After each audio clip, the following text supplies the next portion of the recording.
Chapter 2. The guests were long gone from the bunkhouse once the police arrived. Marianne saw their four-wheel drive from the kitchen window at the same time as Alice clattered through from the stairs, dumping her cleaning basket on the surface. "It's all right, I've seen them," Marianne said before the girl had a chance. "Nothing to get excited about, I'm sure, unless you've not been telling me everything and you're secretly on the run." Alice ran her hands over her hair and pulled her apron straight. "Don't be daft. It's always nervy-making though, isn't it? Like when you're driving and you see a police car in the mirror. You always think—" A sharp rap on the door interrupted her. Marianne checked the tins of soda bread in the top oven and went to open it. 2 female officers were on the doorstep, the younger in uniform. Behind them, weak sun splashed across the yard, empty but for the police Land Rover and Marianne's Subaru. The plain-clothes one, sleek and well-groomed, held up a warrant card. "Good morning. Detective Inspector Georgie Fraser from the Rural Crime Unit. This is DC Corby." The voice surprised Marianne. Not the Scottish accent. It was the pitch. Low, almost masculine. The rest of her was feminine enough, though. Streaked, well-cut hair in a loose ponytail, large, deep-set hazel eyes. She reminded Marianne of a photograph of Virginia Woolf, only with better cheekbones. The inspector smiled, curt and professional. "May we have a word?" Marianne stood back to let them in, and they followed her into the kitchen. Health and safety regulations might have been against them, but she needed the security. Her place of safety. When Effie had bought the bunkhouse, the kitchen had been as derelict as the rest of the place, and Marianne had remodelled it to her own design. Big windows and smooth plaster walls, gleaming surfaces, all chrome and tiles, saved from sterility by a wooden refectory table that Effie had donated from the manor house when it sold.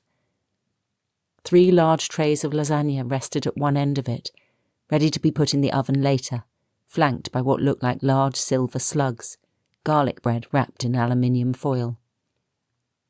"You're Mrs. Leonard?" "Miss." She stood with her back to the range and motioned them to the chairs beside the table. "Marianne, this is Alice Ferrety." Alice bobbed a little like she was meeting the king and blushed. DC Corby smiled reassuringly and took out a notebook. Even after all this time, being in the same room as a police uniform made it hard to breathe. Marianne swallowed hard and did her best to smile. "How can we help?" D.I. Fraser took a chair and crossed elegant legs, slim-fitting black jeans tapering to low walking shoes, showing a flash of brown ankle. Runner's legs. Marianne could see her doing marathons in her spare time. "A young woman has gone missing," the detective said. "She was last seen running up the lane towards this place at around 2 p.m. yesterday. No one's had a sight of her since, but the car she arrived in is still in the road opposite the farm." Marianne knew the place. A lay-by, often used by walkers, even though there were several official car parks for the Stiperstones, one at the Knolls and another at the Bog Visitor Centre. "Average height, about 5, 6 or 7, DC Corby said in a Midlands accent. "Short, dark hair, slim, early to mid-20s, wearing a bright blue jacket and black leggings. If she checked in here, that solves our problem." "She didn't," Marianne said, an image flickering in the back of her mind. "We have no women staying here on their own. I mean, we mainly have groups in at the moment.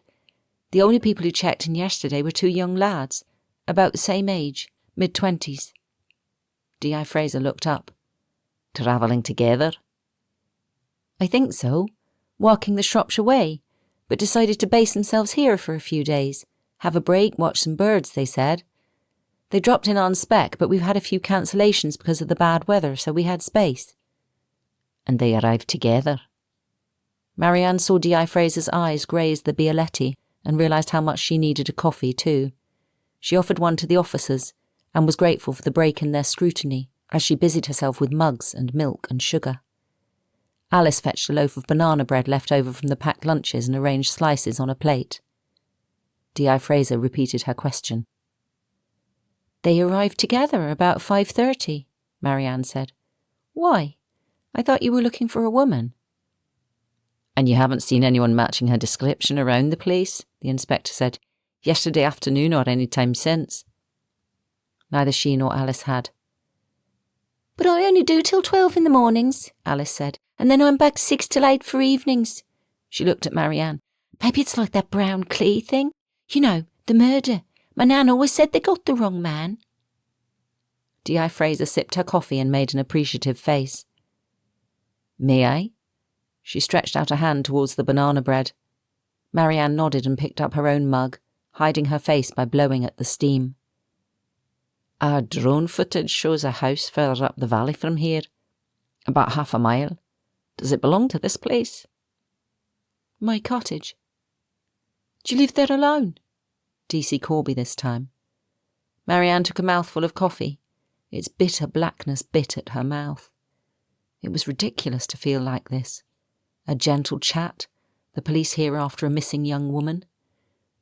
But it felt like an interview. Felt as though they might as well be on either side of a table in a stark grey-walled room, a tape recorder running. "With my dogs?" Not to mention the donkeys and the pony and Josephine. D.I. Fraser smiled.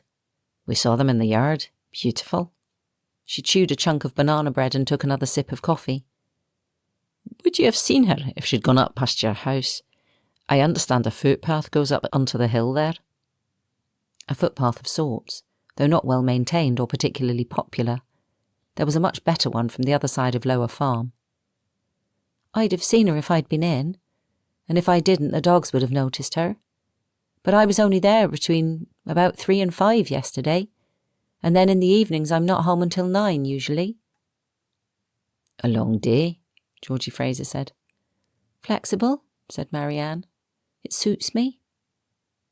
There was a lull as the inspector finished her slice of cake. D.C. Corby shot her boss a look under furrowed eyebrows, perhaps impatient to be off. Her tone earlier had suggested she thought the visit a waste of time when they could be out chasing real rural criminals, whatever rural crime constituted. It did seem unusual to have inquiries made about a runner. There were plenty of crazy fell runners in this neck of the woods, especially since it seemed it hadn't even been 24 hours since she was last seen. Something occurred to her. A woman in a blue coat, running as if the devil was after her. Surely it couldn't be the same woman. Titterston Clee was 30 miles away. "When you said a woman running, did you mean a runner? As in athlete?" "Not as such," said D.I. Fraser. "We have some reason to be concerned for her safety. One of the farm workers spotted an altercation near the gateway of the field where he was working. A young couple arguing. No fisticuffs, but he said it seemed quite heated, so he kept an eye on them. He had the idea the woman was frightened and thought about going to intervene, but he got his hand caught on some barbed wire. By the time he'd disentangled himself, they'd gone, and he thought nothing more of it. Then about 2 minutes later, he heard a scream and went to look. He spotted the woman's coat through the trees up the lane towards this place. Said she was running fast." Marianne's skin prickled. A bright blue coat. "What about the man she was arguing with?" "Farm worker didn't see him. By the time he got out to the lane, there was no one there." Alice opened her mouth as though to speak, but giggled instead, and Marianne looked at her sharply. Honestly, the girl seemed to have jelly for brains sometimes, unless it was just police-related nerves. "Did you want to say something, Alice? I'm sure the inspector won't bite." "No, I just—" She blushed again.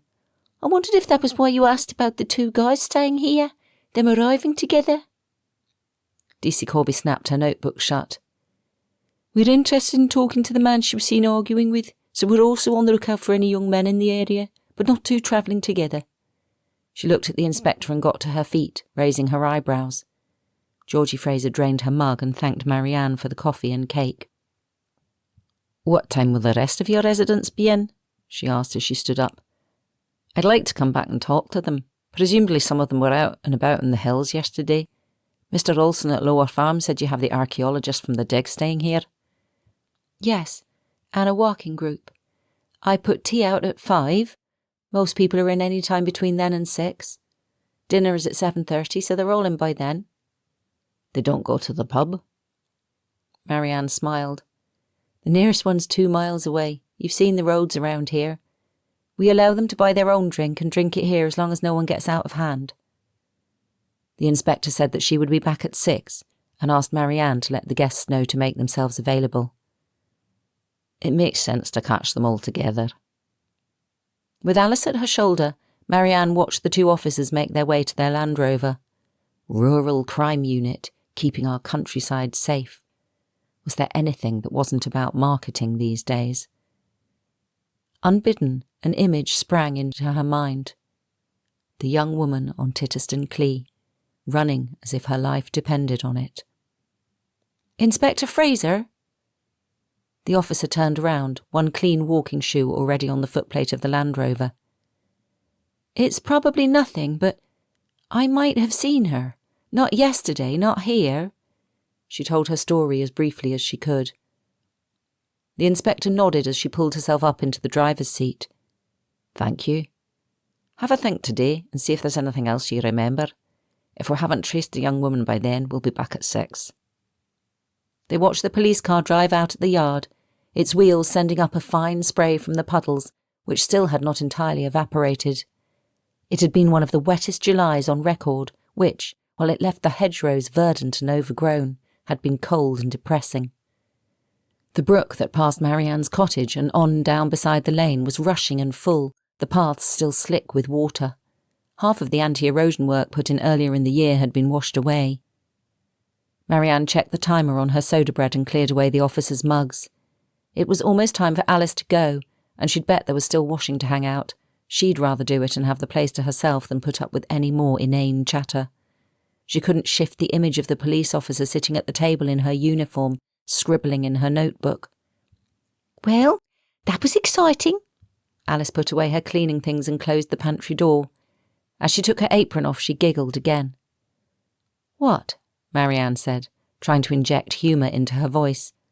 Most of the time she was fond of Alice, and she couldn't have managed without the girl, especially with her other helper on holiday. That Inspector Fraser? Alice said. What about her? Although she suspected she knew what Alice meant. Do you think she's, well, you know, one of them? One of whom? One of them, you know, trans or whatever they call them. A trans woman? Marianne opened the top oven to take out the bread and left it to cool in the tins for a few minutes. She had a sudden urge to clean. Either that or lock the doors behind her, whistle up the dogs and head into the hills. Alice fiddled with her hair and made a funny face. Well, do you think so? Yes, probably. Why? Just, I never met one before, and in the police too. Maybe the police service is getting a little more enlightened, Marianne said, and maybe hell would freeze over. You'll get the chance to meet her again later if you get yourself back here for 6.